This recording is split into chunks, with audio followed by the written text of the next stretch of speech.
Des PME qui ont fait faillite à cause d'attaques cyber, moi j'en ai vu plein. Ça, c'est pas une légende urbaine. C'est pas 60% évidemment, ce serait délirant. Mais il y a un vrai risque pour les PME et c'est très injuste quelque part parce que c'est des gens qui ont du mal à se protéger. Donc il faut avant tout porter un message de prévention, de protection, de sensibilisation. Parce que pour un grand groupe, ça peut coûter très très cher. Il y en a qui ont perdu des milliards. En 2017, l'époque WannaCry, notre Petya, il y en a qui ont perdu des milliards. Bon, une PME ne peut pas perdre des milliards, mais elle peut y laisser la vie. Bienvenue dans le monde de la cyber. Je m'appelle Leslie Fornero et je travaille dans la cybersécurité. Avec ce podcast, je vous emmène à la découverte de ce monde à la fois merveilleux et terrifiant.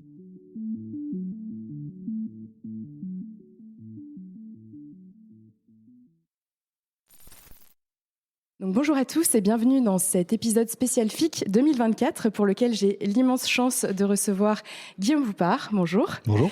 Merci d'avoir accepté mon invitation. Donc vous avez été directeur de l'ANSSI, l'Agence nationale de la sécurité des systèmes d'information pendant 8 ans, entre 2014 et 2022.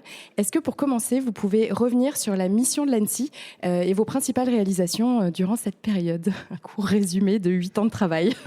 Oui, c'est une belle aventure. Donc l'ANSSI, c'est l'autorité nationale cyber en France, avec des missions assez originales puisque ça intègre à la fois des questions d'expertise technique, de sensibilisation, de formation, de réglementation. On a beaucoup, pendant ces 8 ans, développé la réglementation, qui est un outil pour développer la cyber, et également des capacités opérationnelles. Ce qui fait la force de l'ANSSI, à mon avis, c'est que quand on parle avec l'ANSSI, on sait qu'on parle avec un régulateur, on parle avec quelqu'un qui éventuellement va demander d'en faire plus, mais également avec quelqu'un qui est capable de venir aider s'il y a un coup dur. Et ça, c'est vraiment la force du modèle français. C'est pas partout comme ça, hein. Il y a des tas de pays. L'ANSSI est très enviée dans plein de pays européens et même au-delà. Mais voilà, c'est une sorte de modèle intégré qui bénéficie en plus du fait qu'en France, on peut faire de l'interministériel. C'est pas le cas dans tous les pays non plus. Et le rattachement au SGDSN, Secrétaire général de la Défense et de la Sécurité nationale, qui est une maison beaucoup plus discrète que l'ANSSI, mais l'ANSSI en fait bien partie. Et le SGDSN est lui-même rattaché à Matignon. Donc voilà. Quand on est à l'ANSSI, on est très proche du pouvoir, de l'exécutif, à la fois Matignon et Élysée. Et ça donne de grandes responsabilités, mais également pas mal de leviers d'action. Et j'espère pendant ces 8 ans, presque 9 ans, avoir contribué avec mes équipes à faire avancer ce sujet cyber, en partant d'un moment où finalement la compréhension de la menace était encore faible, parce que la menace n'était pas forcément très développée ou pas très visible, à un moment où tout le monde a vu le cyber arriver tel un tsunami, et avec la question, mais qu'est-ce qu'on fait? Comment est-ce qu'on fait pour se protéger? Tout le monde a pris peur, au niveau de l'État, au niveau des entreprises, des ministères, et donc voilà, ça a été une aventure absolument formidable. Est-ce que vous pouvez nous en dire un petit peu plus sur la manière dont la menace a évolué justement entre 2014 et aujourd'hui, finalement? Je crois que une année clé, ça a été 2017. Comment vous l'avez vécu, vous, à l'ANSSI? Il y a eu plusieurs étapes. Quand je suis arrivé en 2014, la menace réelle, celle sur laquelle on travaillait quasiment à 100%, c'était l'espionnage. Le gros défaut de l'espionnage, c'est que ça se voit pas quand c'est bien fait. Limite même, on le sait pas, donc on est très, très tranquille. Et donc, mon prédécesseur, et dans les années d'avant, avait commencé à détecter de grandes campagnes d'espionnage en France. Espionnage stratégique, hein. Quand on dit espionnage stratégique, ça veut dire des grands États qui nous attaquent. Pas que des ennemis d'ailleurs, des alliés parfois, ce qui est très, très perturbant. Et entre 2014 et 2022, ce qui s'est passé, d'abord il y a une première étape, c'est 2015, avec les attaques contre TV5 Monde, qui ont été les premières attaques à des fins destructrices en France. Donc on avait ça dans nos scénarios, on l'avait anticipé, on disait ça devrait se produire logiquement, parce que techniquement c'est faisable, mais on ne savait pas trop quand ni comment, ni avec quelle motivation. C'est plus la motivation qui peut être troublante. Et donc 2015, TV5 Monde qui se fait attaquer, l'écran noir, ce qui est la terreur de tous les médias audiovisuels. Et ça a été un vrai choc, parce que finalement on s'est rendu compte que tous nos opérateurs d'importance vitale, comme on les appelle dans le jargon, peuvent être ciblés par des adversaires et pas uniquement à des fins d'espionnage. Déjà c'est grave l'espionnage, mais quand en plus c'est la destruction, ça peut être très grave.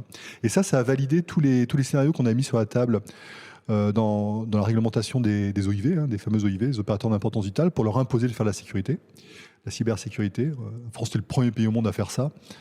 En même temps, on est les champions du monde de la réglementation, donc c'est normal, mais nos alliés étaient très jaloux de ça, quelque part, et on cherchait à rattraper. On l'a fait en Europe, d'ailleurs, on a rattrapé ça, on l'a rendu européen. Donc 2015, premier coup de semonce. 2017, deuxième coup de semonce, avec des attaques complexes qui mêlaient de la géopolitique, l'Ukraine, de la criminalité de haut vol. Pas forcément efficace, mais de haut vol. Et on a eu, dans le même printemps qui a été infernal pour l'Annecy, à la fois WannaCry, pour les anciens qui s'en souviennent, donc de la cybercriminalité qui n'a pas récupéré beaucoup d'argent, mais qui a fait beaucoup de dégâts. NotPetya qui a tapé la Russie, mais qui était beaucoup trop virulent. Et en France, on a très bien travaillé avec des victimes comme Saint-Gobain, par exemple, qui se sont retrouvées à l'arrêt en l'espace de quelques minutes. Donc ça a vraiment généré une sorte de traumatisme. Et ça a convaincu les gens qu'il fallait se protéger plus. Et puis la troisième chose qu'on a eue en 2017, c'est l'élection présidentielle, avec là une autre menace qui est apparue, c'est celle consistant à s'en prendre à nos processus démocratiques, à chercher à biaiser une élection. On avait vu ce qui s'était passé chez les Américains à l'été d'avant, où là pour le coup ça a peut-être eu un impact.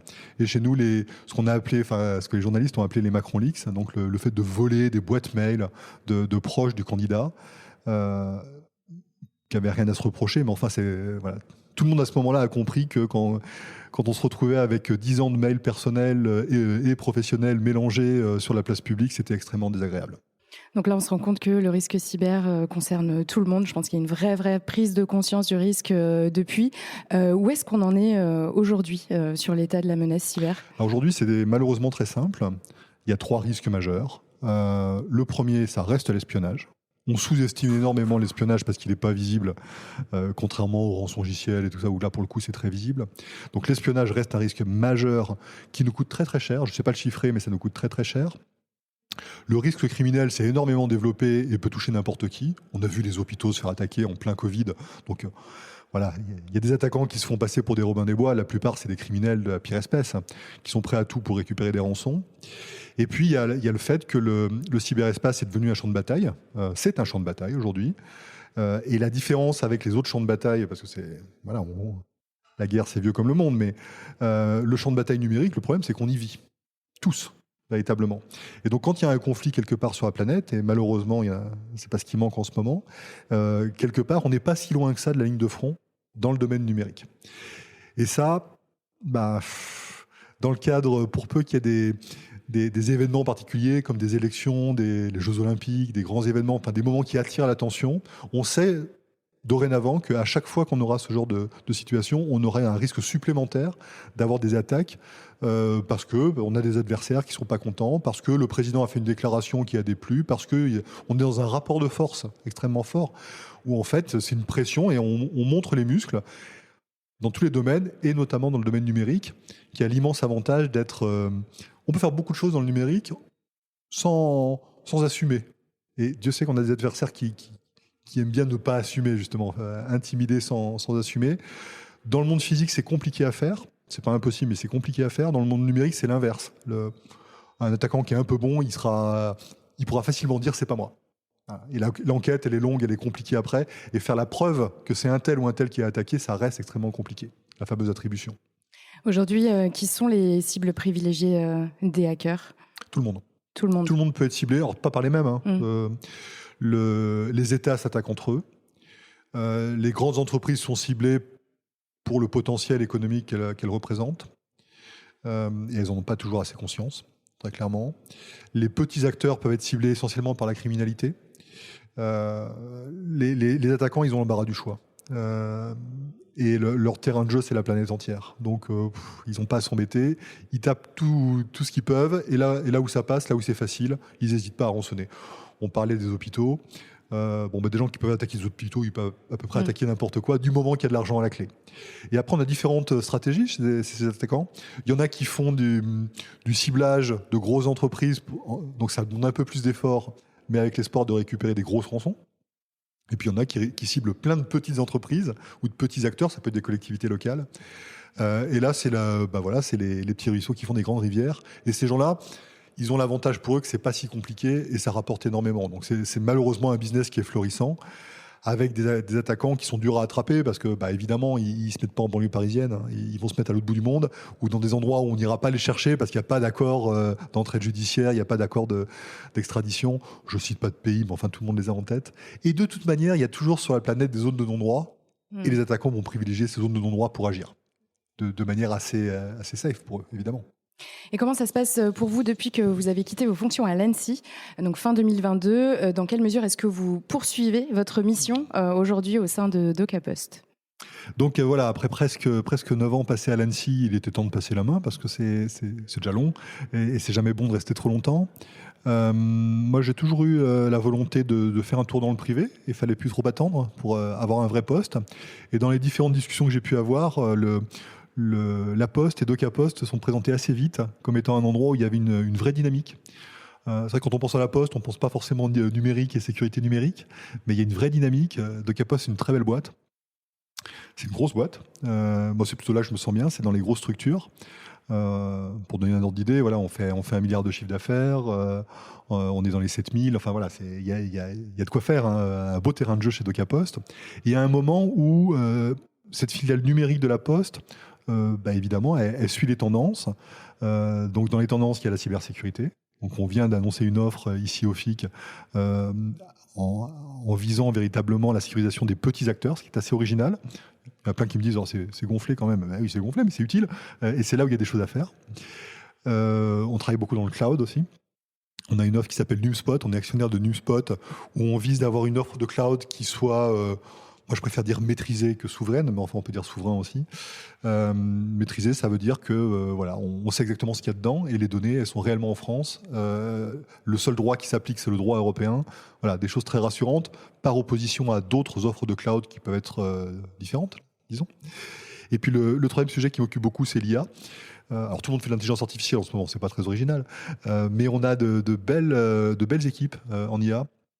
Entre DocaPost et la Poste, on a à peu près 450 experts en IA et data science. C'est pareil, quand on pense à la Poste, on pense pas à ça en premier. Il y a un terrain de jeu là aussi formidable, et avec la possibilité de développer des solutions maîtrisées. Je reviens à cette question de maîtrise qui est très importante, parce que OpenAI, ChatGPT, ça marche très bien, mais c'est pas maîtrisé. Donc l'idée, c'est de faire à peu près aussi bien en termes de fonctionnalité, mais le faire dans des domaines où on ne peut pas utiliser ChatGPT comme ça. Il y a un des domaines d'application sur lesquels on travaille beaucoup en ce moment, c'est la santé. Typiquement, on va à l'hôpital, on a un dossier médical, il faut faire des synthèses, il faut rechercher. Donc l'IA fait ça super bien, l'IA générative fait des résumés comme personne. Et si on est capable d'apporter la sécurité, la maîtrise de ces données, on va bouleverser ces métiers de manière hyper positive. Voilà, donc il y a plein de choses à faire chez DocaPost et je suis ravi, quelque part, c'est une continuité pour moi et en même temps c'est nouveau, donc je réapprends, c'est passionnant. Oui, donc si je résume, vous vous intéressez donc à la sécurisation des petites et moyennes structures, au cloud et à l'intelligence artificielle, surtout appliquée au domaine de la santé. Donc oui, c'est un gros programme. Vous avez aussi sorti aujourd'hui un baromètre de la cybersécurité. Est-ce que vous pouvez nous en parler et nous donner un petit peu quelques chiffres qu'il faut absolument avoir en tête aujourd'hui qui sont sortis de ce rapport? Alors le baromètre, je vous conseille de le lire. Les chiffres, je ne vais pas les redonner de tête parce que je vais te dire des bêtises. Il faut retenir l'esprit. On a voulu ce baromètre pour... Comme on sort une offre, on veut mesurer les choses aussi. Donc, on va le refaire tous les ans, j'espère. Et j'espère qu'on va observer une amélioration. Ça fait beaucoup d'espérance, mais c'est quand même ça l'objectif, c'est d'être efficace. C'est pas juste de vendre de la cyber. Et donc, ce qu'on observe, c'est que tout le monde est concerné. Ça, c'est pas une grande surprise. Ce qui était plus une surprise, c'est que beaucoup de gens considèrent encore que ça les concerne pas vraiment. Donc, la perception, bizarrement, moi, je m'étais dit, tout le monde entend parler du cyber. Limite, on en parle trop. Et ça doit les tétaniser. Non. Quand on demande aux gens est-ce que vous pensez que c'est un risque, ils répondent dans une très grande majorité, je laisserai voir les chiffres, que oui, c'est un risque. Et quand on demande après est-ce que vous vous sentez concerné, beaucoup moins, bizarrement. Donc ça, c'est une première surprise. L'autre demi-surprise, là je suis beaucoup moins surpris, c'est qu'il y a tout se mélange un petit peu. C'est le risque numérique qui est perçu globalement, y compris avec des choses qui n'ont rien de numérique. Les fraudes au président, par exemple. Les fraudes au président, c'est vieux comme le monde. C'est plus facile aujourd'hui, avec du mail, avec de la visio, avec les deepfakes. Ça va continuer à se développer grâce à ça. Mais enfin, il y a des escrocs qui faisaient ça très très bien il y a très longtemps avec un téléphone, avec un fax. Les fraudes au président avec des fax, c'était un grand classique aussi. Mais bon, pour beaucoup de gens, voilà, ça c'est du cyber. Mais cyber, ça veut dire risque numérique. J'ai peur de ces méchants que je verrai jamais et qui peuvent m'attaquer via mes moyens numériques. Et donc c'est important d'être capable de répondre à cette peur-là et d'y répondre. Le maître mot de ce qu'on fait, parce qu'on le fait par ailleurs, c'est on veut rendre le numérique simple d'accès. Pour des geeks comme moi, on n'a pas envie que le numérique soit simple parce que c'est un domaine de jeu passionnant, le numérique. Pour beaucoup de personnes, sans forcément être en rupture avec ces questions numériques, en fait, c'est pas leur métier de faire du numérique, encore moins de faire de la cyber. Et donc, eux, ce qu'ils veulent, c'est pouvoir bosser dans leur domaine d'activité sans se faire perturber, attaquer, menacer par tous ces risques qu'on leur décrit. Et donc, tout l'enjeu, c'est de voir comment est-ce qu'on peut encapsuler, faire quelque chose de très packagé, très simple d'emploi, où en fait les gens vont consommer de la sécurité. Je n'aime pas trop ce terme, mais enfin c'est vraiment ça l'idée. Donc ça, on y travaille beaucoup. L'offre qu'on a sortie aujourd'hui, elle vise justement à proposer ça. Et l'idée, ça va être de l'adapter progressivement pour qu'elle colle le mieux aux besoins des gens. Et à la limite, moins ils penseront à nous, mieux ce sera. Et donc la cible de cette nouvelle offre, ce sont les PME, les collectivités et les établissements de santé. Comment est-ce que vous expliquez justement ce retard qui a été pris par ces segments d'entreprises, d'organisations, dans leur niveau de protection cyber ? Donc moi, je les stigmatise absolument pas.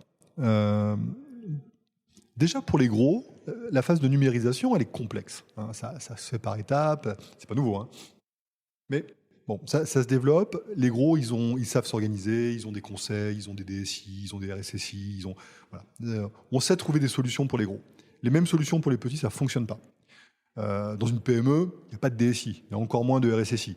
Et c'est le cas classique, c'est le patron de la PME qui s'occupe de l'informatique le dimanche quand il lui reste 1 heure. Donc je caricature, mais à peine.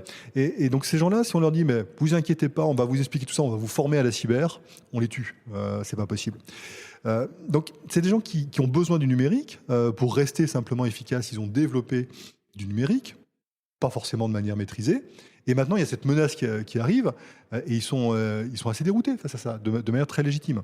Donc l'enjeu maintenant, c'est de rattraper ce retard, de redonner confiance dans le numérique parce qu'on n'éteindra pas les menaces, bien au contraire, elles vont continuer à se développer. Et donc tout l'enjeu, ça va être de faire en sorte qu'ils vont consommer du numérique de la même manière que pour plein de fonctionnalités, plein de choses.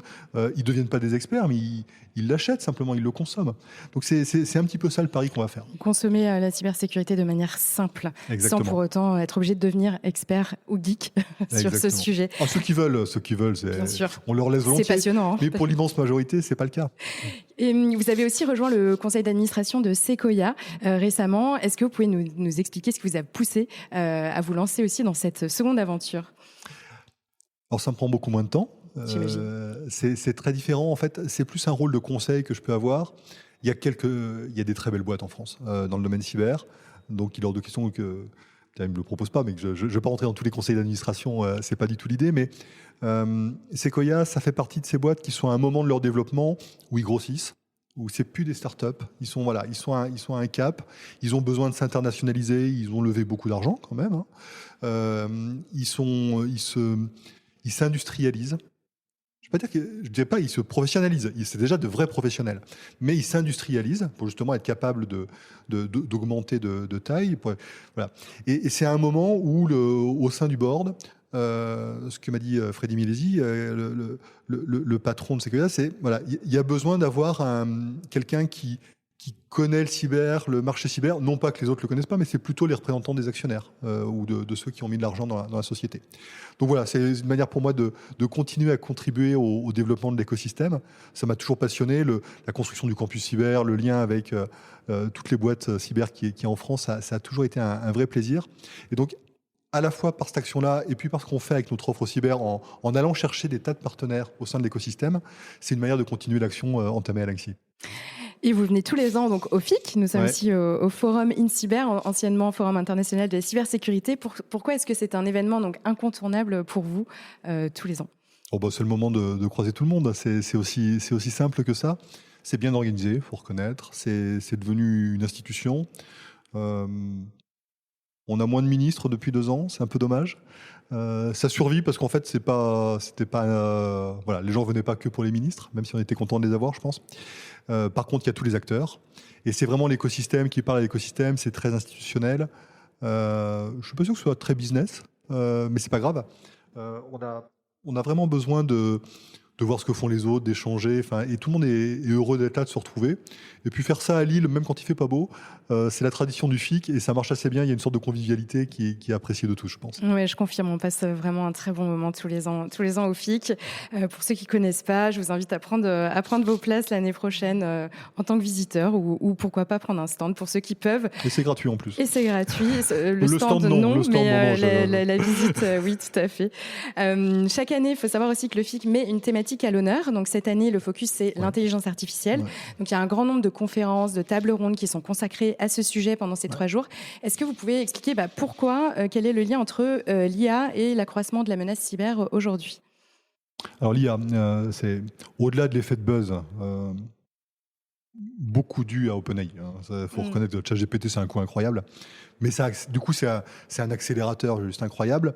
On regardait les questions d'IA et de cyber avant ChatGPT. Qu'est-ce qui apparaît aujourd'hui ? L'IA est utilisée par les attaquants, ne serait-ce que pour générer des messages, des choses comme ça, mais pour faire des jeux. On voit aujourd'hui des attaques où on sait que c'est plus que des humains. Il y a une sorte d'automatisation grâce à l'IA qui est là. Donc, ça aide les attaquants, ça aide les défenseurs. Si vous allez voir sur les stands, la plupart des vendeurs de solutions vont vous dire que ça tourne avec de l'IA. C'est plus ou moins vrai. Il y a des fois, dès qu'un algorithme dépasse 3 lignes, ça devient de l'intelligence artificielle. C'est de bonne guerre, c'est pas très grave. Mais pour de vrai, il y en a qui intègrent de l'IA. Et ça permet de faire des choses nouvelles.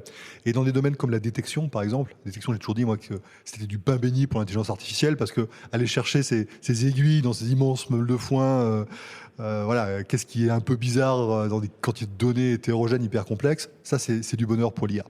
Donc, les attaquants en bénéficient, les défenseurs en bénéficient. Qui gagne à la fin, je ne sais pas. J'espère que c'est les gentils. Et puis, un troisième sujet qui est beaucoup plus subtil, c'est la sécurité de l'IA elle-même. Ça paraît simple comme ça, l'IA, c'est beaucoup plus complexe et on voit se développer de nouveaux risques liés à l'IA, de nouveaux types d'attaques qui vont aller empoisonner les IA, qui vont chercher à leur faire dire des bêtises. Donc il y a un truc on est allé très très vite dans le développement, beaucoup moins dans le domaine de leur propre sécurité. Et là il y a un vrai domaine intéressant qui est celui de l'évaluation des IA en termes de sécu. C'est un sujet qui est passionnant, absolument passionnant, et on est juste au début pour l'instant. Mais comment est-ce qu'on fait pour éviter qu'une IA, ne serait-ce que pour les IA génératives, elles ont souvent appris sur des tas de données, y compris des données non maîtrisées, donc pour éviter de compromettre des données sensibles par ce biais-là. Il y a plein de démonstrations éloquentes à ce sujet-là. Comment on évite l'empoisonnement de ces IA avec du prompt bien formé, on peut réussir à leur faire dire des bêtises à soi et aux autres. Donc ça, c'est un vrai sujet. Voilà. Plus généralement, comment est-ce qu'on fait pour maîtriser un truc qui est un peu magique, il faut bien reconnaître. Et moi, les spécialistes que je rencontre, à la limite, plus ils sont capés, plus ils finissent par avouer on comprend à peu près comment ça marche. On se doutait que ça marchait, mais on est quand même surpris que ça marche aussi bien. Donc, il y a quand même des notions de sécurité qui sont importantes à attraper sur ces questions d'IA. Donc, c'est un très bon thème, évidemment. Il est très bien choisi. Vraiment fascinant, en tout cas. À l'approche des JO, Paris 2024, est-ce que vous avez un petit message d'encouragement à faire passer à tous les RSSI de France qui risquent de passer un été mouvementé ? Oui, je leur souhaite un très bon été. Non, ça va bien se passer, les JO.